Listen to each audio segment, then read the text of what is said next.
கிருஷ்ணகிரி அருகே போலி என்சிசி முகாம் நடத்தி பள்ளி மாணவியை பாலியல் வன்கொடுமை செய்த வழக்கில் சிக்கியதால் தற்கொலை செய்து கொண்ட சிவராமனின் உடல் உறவினர்களிடம் ஒப்படைக்கப்பட்டது. இதனிடையே திடீரென உயிரிழந்த சிவராமனின் தந்தை மாரடைப்பால் மரணமடைந்ததாக மருத்துவர்கள் தெரிவித்துள்ளனர்.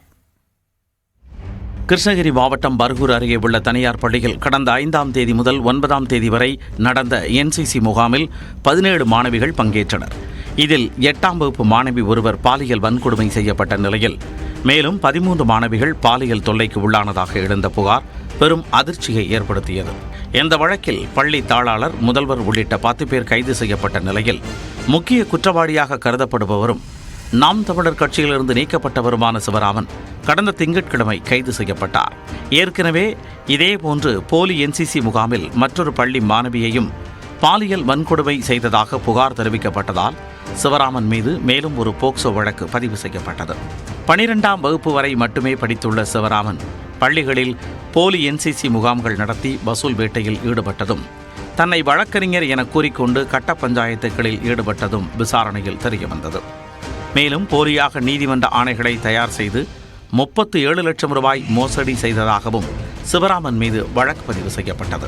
இதனிடையே காலில் எலும்பு முறிவு ஏற்பட்டதால் கிருஷ்ணகிரி அரசு மருத்துவமனையில் சிகிச்சை பெற்று வந்த சிவராமன் கைது செய்யப்படுவதற்கு முன்பே காவல்துறை விசாரணைக்கு அஞ்சி கடந்த 16 மற்றும் 18ஆம் தேதிகளில் எலி பேஸ்ட் சாப்பிட்டதாக சிகிச்சையின் போது வாக்குமூலம் அளித்திருந்தார்.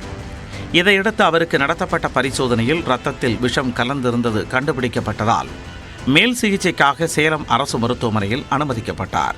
எனினும் சிவராமன் நேற்று அதிகாலை சிகிச்சை பலனின்றி உயிரிழந்தார்.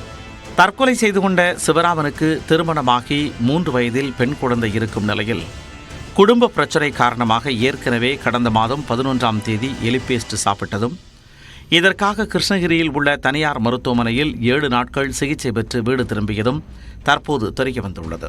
இதனிடையே சிவராமனின் தந்தை அசோக்குமார் நேற்று முன்தினம் இரவு திடீரென உயிரிழந்தார். கிருஷ்ணகிரி மாவட்டம் காவேரிப்பட்டணம் அருகே மதுபோதையில் 2 சக்கர வாகனத்தில் சென்று கொண்டிருந்த அவர் திடீரென சரிந்து விழுந்து உயிரிழந்தார். அந்த சிசிடிவி காட்சி வெளியாகியுள்ளது.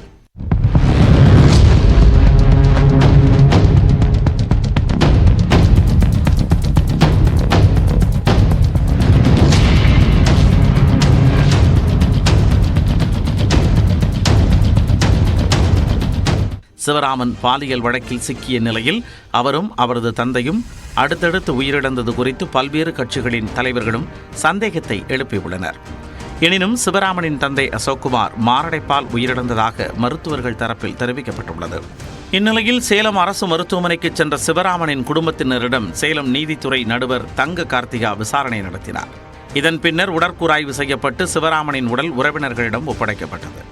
கிருஷ்ணகிரி மாவட்டத்தில் உள்ள சொந்த ஊரான ஜெகதேவி பாளையத்திற்கு உடல் எடுத்துச் செல்லப்பட்டது. அங்கு ஏற்கனவே சிவராமனின் தந்தையின் உடல் வைக்கப்பட்டிருந்த நிலையில் சிவராமன் மற்றும் அவரது தந்தையின் உடல்களுக்கு ஒரே நேரத்தில் இறுதிச் சடங்கு நடைபெற்றது.